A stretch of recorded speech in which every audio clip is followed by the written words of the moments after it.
पिछले एपिसोड में हमने देखा कि कार्तिक का मैनेजर कार्तिक को कॉल करके कहता है कि गुड़गांव वाले साइट पर एक मजदूर की मौत हो गई है।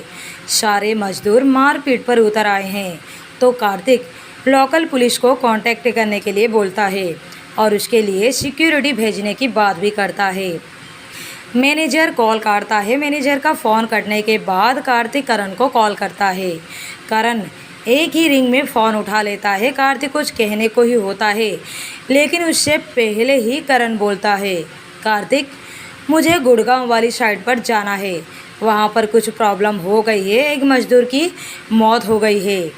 कार्तिक ने कहा ठीक है, मैंने भी तुझे इसीलिए कॉल किया था और सुन, जो भी हो मुझे कंफर्म करते रहना और हाँ, सिक्योरिटी साथ में लेकर जाना। करण ने कहा ठीक है, मैं तुझे वहाँ जाकर सारी सिचुएशन देखकर कॉल करता हूँ। उसके बाद वो फ़ोन काट देता है। सुबह से शाम कैसे होती है पता ही नहीं चलता।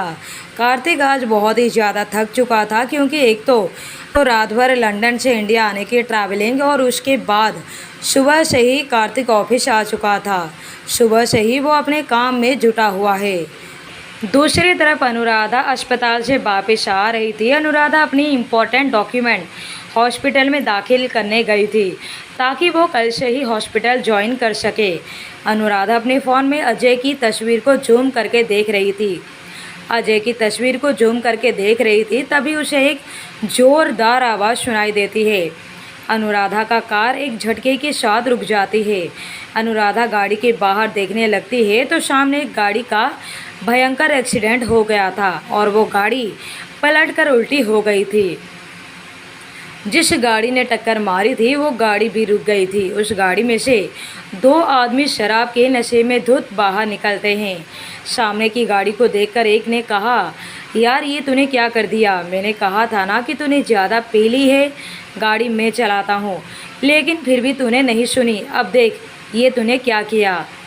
दूसरे ने डरते हुए कहा, मैंने कुछ जानबूझकर नहीं किया, बस मैं गाड़ी का बैलेंस संभाल नहीं पाया और गाड़ी जाकर साइड में टकरा गई।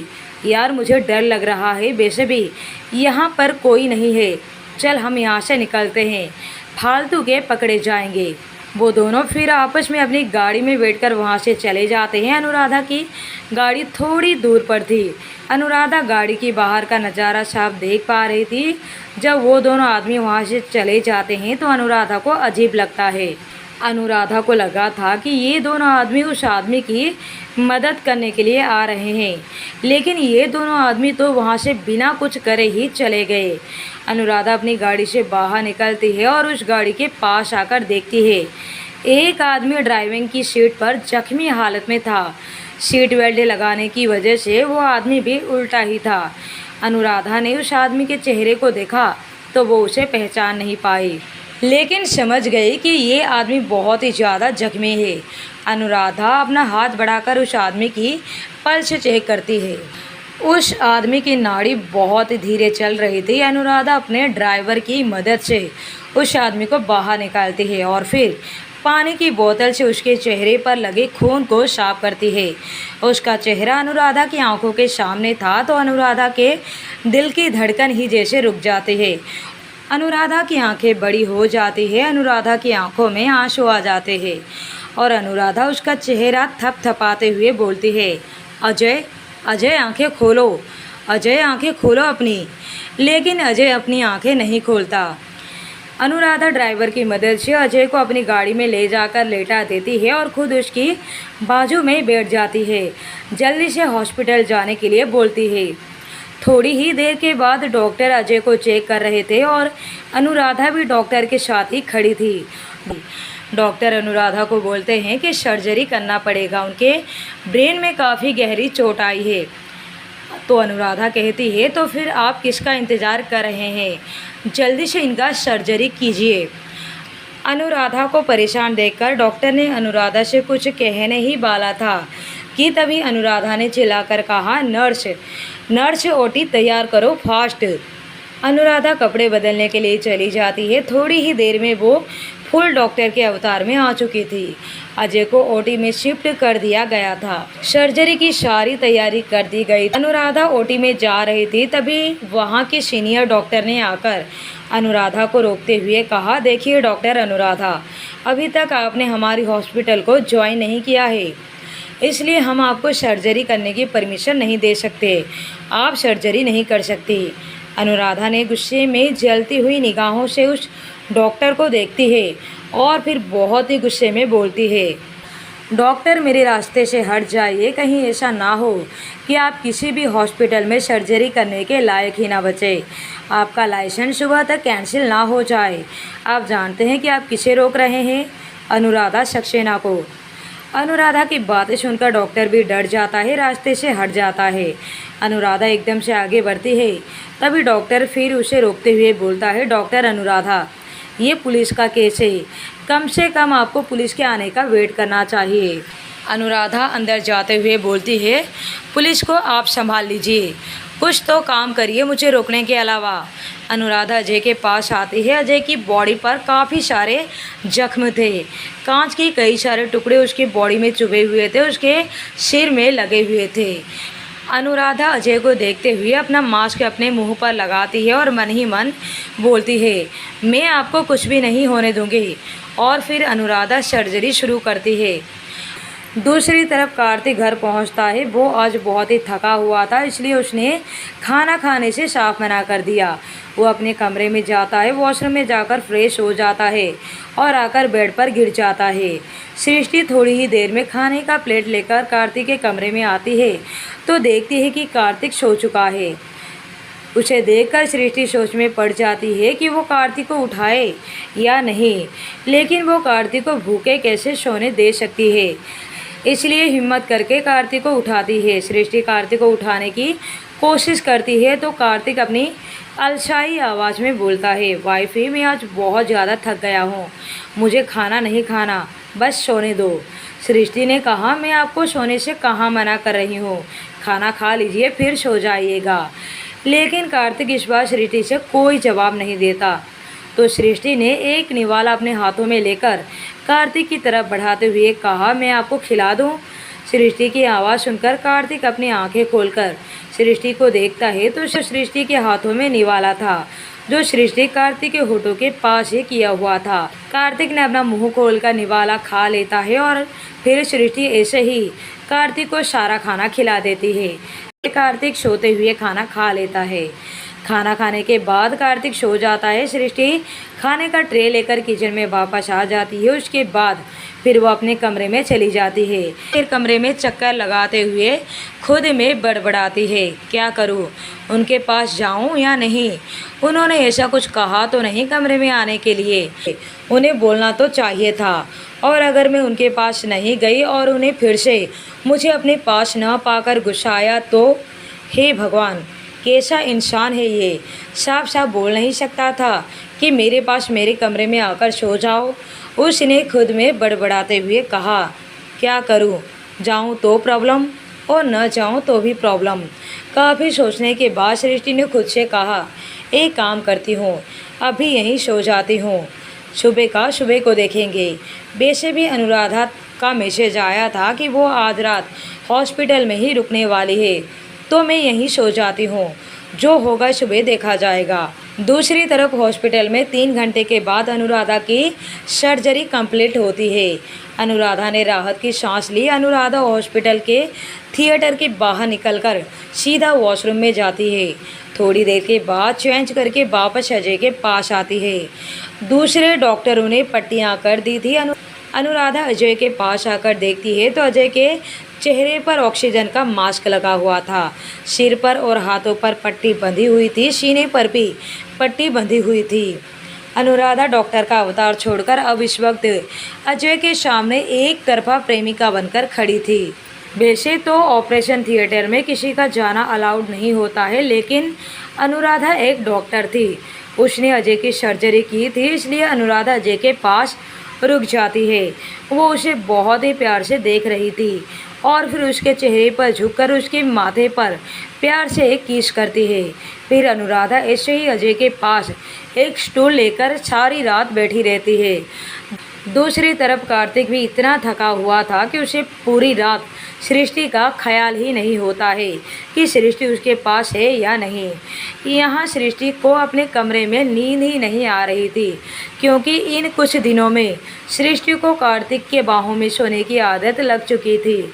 आज रात तो सृष्टि कार्तिक की बाहों से दूर थी, इसलिए सारी रात उसने करवट बदलते हुए गुजारी। सृष्टि को नींद न आने की एक और भी वजह थी, और वो थी उसकी दिल की बेचैनी। पता नहीं क्यों आज उसका दिल बहुत ही बेचैन था। एक अलग ही अजीब सी बेचैनी थी। कहते हैं ना कि अपनों का दर्द अपनों को महसूस हो ही जाता है, चाहे वो उसके पास हो या दूर। शायद अजय के तकलीफ में होने का एहसास भी सृष्टि को हो गया था। अगले दिन सुबह कार्तिक की नींद खुलती है तो कार्तिक अपना हाथ बिस्तर में चारों तरफ घुमाता है तो उसे अपने बिस्तर पर खाली महसूस होता है। कार्तिक आंखें खोलकर देखता है तो सृष्टि उसे आसपास दिखाई नहीं देती। कार्तिक को लगता है कि शायद आज सृष्टि कार्तिक के उठने से पहले ही उठ गई है, इसलिए कार्तिक ने ज़्यादा कुछ ना सोचते हुए वॉशरूम चला जाता है। दूसरी तरफ अनुराधा को भी न जाने कब आंख लग गई थी। अनुराधा अजय के बेड पर अपना सिर रखकर सो गई थी, लेकिन जैसे ही थोड़ी देर के बाद उसकी आंख खुलती है तो उसने हड़बड़ाकर उठकर बैठ जाती है। अजय को चेक करती है। जब उसे सब कुछ सही लगता है तो वो राहत की सांस लेती है। अनुराधा अजय को एग्जामिन कर रही थी, इतने में एक नर्स आती है। अनुराधा ने उस नर्स से पूछा, इनके घर वालों में से किसी को फ़ोन किया? उसने कहा, यस मैम, मैंने उनके घर वालों को इन्फॉर्म कर दिया है। अच्छा, उनमें से कोई आया या फिर कितने देर में आने वाला है? नर्स ने कहा, मैडम कितनी देर में आने वाला है ये तो नहीं पता, लेकिन आते ही होंगे। ओके, अब इन्हें आईसीयू में शिफ्ट करने की तैयारी करो। इतना बोलकर अनुराधा वहाँ से लॉकर रूम में चली गई। थोड़ी देर के बाद अजय को आईसीयू में शिफ्ट कर दिया जाता है और अनुराधा जब अजय से मिलने के लिए दोबारा आई तो उसने देखा कि आईसीयू के रूम के बाहर एक औरत बहुत ही ज़ोर ज़ोर से रो रही थी और नर्स से अंदर जाने की परमिशन मांग रही थी, लेकिन नर्स उसे अंदर जाने से रोक रही थी। अनुराधा पास जाकर नर्स से पूछती है, ये क्या हो रहा है और ये लेडीज़ कौन है? मैडम, ये पेशेंट की माँ है। और नर्स ने अजय की माँ को देखते हुए कहा, यही है वो डॉक्टर जिन्होंने आपके बेटे की सर्जरी की है। अजय की माँ खड़ी हो जाती है। उनके पीछे अजय के पापा भी खड़े थे। अजय की माँ आरती जी ने हाथ जोड़कर कहा, तुम्हारा बहुत बहुत शुक्रिया बेटी, तुमने मेरे बेटे की जान बचाई है। मैं तुम्हारा एहसान ज़िंदगी भर नहीं भूलूंगी। अजय के पापा रघुवीर जी ने कहा, बेटी, हमें नर्स ने बताया कि आपने ही हमारे बेटे को अस्पताल लेकर आई थी, ये आपका एहसान रहेगा हम पर। अनुराधा ने आरती जी और रघुवीर जी की दोनों के हाथों को पकड़कर बोलती है, अंकल आंटी, आप मुझे शर्मिंदा मत कीजिए, भला अपनों को कोई शुक्रिया बोलता है। रघुवीर जी और आरती जी दोनों हैरानी से अनुराधा को देखने लगते हैं। दोनों की हैरान नज़रों को देखते हुए अनुराधा ने कहा, आप अजय की दोस्त सृष्टि को अपनी बेटी मानते हैं, तो क्या आप मुझे बेटी नहीं मान सकते? आरती जी ने कहा, तुम सृष्टि और अजय को कैसे जानती हो? हमने कभी तुम्हारे बारे में उनके मुँह से नहीं सुना है और ना ही पहले कभी उनके साथ देखा है। अनुराधा ने कहा, सृष्टि मेरी भाभी है और मैं कार्तिक सक्सेना की छोटी बहन अनुराधा सक्सेना हूँ। अब आप ही बताइए कि जब आप सृष्टि भाभी को अपनी बेटी मान सकती हैं तो मुझे क्यों नहीं, और अगर आप मुझे अपनी बेटी मान सकती हैं तो फिर एहसान कैसा? अनुराधा की बातें सुनकर रघुवीर जी और आरती जी दोनों के चेहरे पर मुस्कान आ जाती है। आरती जी ने अनुराधा के गाल पर हाथ रखते हुए बोलते हैं, बड़ी ही प्यारी बच्ची हो तुम, और उससे भी प्यारी तुम्हारी बातें। दूसरी तरफ सृष्टि विला में कार्तिक तैयार होकर डाइनिंग टेबल पर आकर बैठ जाता है। सृष्टि ने आज पिंक कलर का पटियाला सूट पहना हुआ था। आज वो बहुत ही प्यारी लग रही थी। डाइनिंग टेबल पर उपासना जी कार्तिक दोनों बैठे हुए थे, कुछ बातें कर रहे थे। सृष्टि दोनों को नाश्ता सर्व कर देती है। उपासना जी थोड़ा नाश्ता करने के बाद कहते हैं, सृष्टि बेटा, बस अब मेरा पेट भर गया है, अब मैं कमरे में जा रही हूँ। उपासना जी अपने कमरे में चली जाती हैं। कार्तिक सृष्टि को नाश्ता करते हुए पूछता है, वाइफी, कल मेरे ड्राइवर ने तुम्हें एक फ़ाइल दी होगी, वो फ़ाइल कहाँ है? वो फ़ाइल तो कमरे में ही है, आप रुकिए मैं लेकर आती हूँ। कार्तिक ने कहा, कहाँ रखा है? मैंने तो पूरे कमरे में देख लिया लेकिन मुझे कहीं दिखाई नहीं दिया। सृष्टि ने कहा, अरे सामने के टेबल पर तो रखा है, शायद आपने सही से नहीं देखा। ओह सॉरी, आपने शायद आपके कमरे में देखा होगा, मैंने उसे मेरे कमरे में रखा है। कार्तिक ने उसे घूरते हुए देखा और कहा, मेरे कमरे में? क्या मतलब? अब ये तुम्हारा कमरा मेरा कमरा ये सब क्या है? सृष्टि ने थोड़ा हकलाते हुए कहा, वो आपके लेफ्ट साइड में बाजू वाला कमरा मेरा ही है। सृष्टि ने इतना कहा ही था कि कार्तिक की नीली आंखें अब लाल हो चुकी थी। वो उसे खा जाने वाली नज़रों से देख रहा था। उसका गुस्सा देखकर सृष्टि वहाँ से खिसक जाने में ही अपनी भलाई समझती है। सृष्टि ने बहाना बनाते हुए कहा, मैं आपके लिए जूस लेकर आती हूँ, कहकर वो किचन की ओर भाग जाती है। उसने किचन में जाकर राहत की सांस ली, पीछे मुड़कर देखी तो दरवाजे पर कार्तिक खड़ा उसे ही घूर रहा था। उसे देखकर सृष्टि की धड़कन तेज हो जाती है। कार्तिक ने सृष्टि की ओर कदम बढ़ाया तो सृष्टि ने मारे डर के पीछे की ओर कदम लेने लगी। उसे समझ में नहीं आ रहा था कि ये मेरे ओर क्यों आ रहे हैं। कार्तिक अभी भी उसकी ओर कदम बढ़ा रहा था और सृष्टि भी पीछे की ओर जाकर दीवार से सट जाती है। कार्तिक उसके करीब पहुंच जाता है और उसके कमर पर हाथ रखकर उसे खुद के करीब करके चिपका लेता है। सृष्टि ने हड़बड़ाते हुए पूछा, ये आप क्या कर रहे हैं?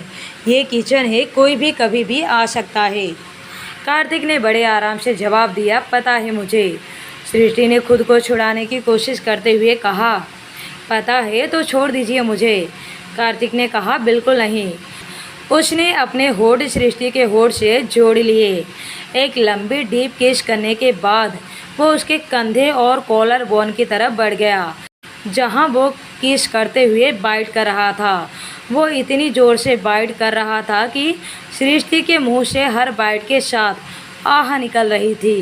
कुछ देर ऐसे ही किस करने के बाद कार्तिक उसे छोड़ देता है और कहता है, अब आगे से मुझे दूर जाने से पहले इस दर्द को याद रखना। ये कहकर वो किचन से निकलकर ऑफिस के लिए चला जाता है।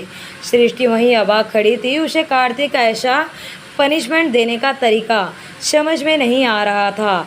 उसने कहा, हे भगवान, ऐसे कौन सज़ा देता है? उसने अपने सिर को हिलाते हुए अपने गले के बाइट को दुपट्टा से कवर करते हुए किचन से बाहर निकल गई। कुछ देर के बाद कार्तिक अपने कैबिन में बैठकर कुछ काम कर रहा था। तभी करण उसके कैबिन में आता है। कार्तिक करण को देखकर गुड़गांव वाली साइड के बारे में पूछता है। करण कार्तिक को बताता है, गुड़गांव वाली साइड का सारा काम बंद है क्योंकि वहाँ के कर्मचारी काम करने से मना कर रहे हैं। सभी लोग वहाँ पर धरना देकर बैठे हुए हैं। कार्तिक अपने सीट पर पीछे से आराम से बैठते हुए अपने हाथ में पेन घुमाते हुए पूछता है, किसकी कसूर से मौत हुई थी? क्या उसकी फैमिली को मुआवजा मिल गया? करण ने कहा, उसकी फैमिली को मुआवजा मिल गया। उसके बच्चों की पढ़ाई और परवरिश की पूरी जिम्मेदारी कंपनी लेने को तैयार है, लेकिन उसकी वाइफ ने मना कर दिया। बाकी के मजदूर भी उसके साथ दे रहे हैं। साइट का सारा काम बंद पड़ा हुआ है, कोई भी मजदूर काम करने के लिए तैयार नहीं है। मुझे तो इसमें किसी की साजिश लग रही है। ऐसा लग रहा है जैसे कोई सब इन सब चीज़ों के पीछे है, जो हमारे मजदूर को हमारे खिलाफ भड़का रहा है। और अगर कोई उनसे बात करना भी चाहे तो वो लोग मारपीट पर उतर आते हैं। कार्तिक ने पूछा, तो फिर वो लोग चाहते क्या हैं? अगर वो लोग किसी से बात नहीं करेंगे तो हमें पता कैसे चलेगा कि उनके डिमांड क्या है? करण ने कहा, वो लोग सिर्फ तुमसे मिलना चाहते हैं और तुमसे ही बात करना चाहते हैं।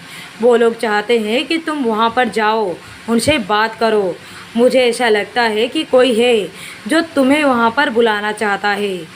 कार्तिक ने कुछ सोचते हुए कहा, चलो तो फिर मिलकर आते हैं। आखिर कौन है जो इतनी शिद्दत से मुझे याद कर रहा है और मुझे वहाँ पर बुलाना चाहता है? करण ने कहा, तुम पागल हो गए हो? वहाँ पर जाना चाहते हो? कार्तिक, वहाँ जाना खतरा हो सकता है।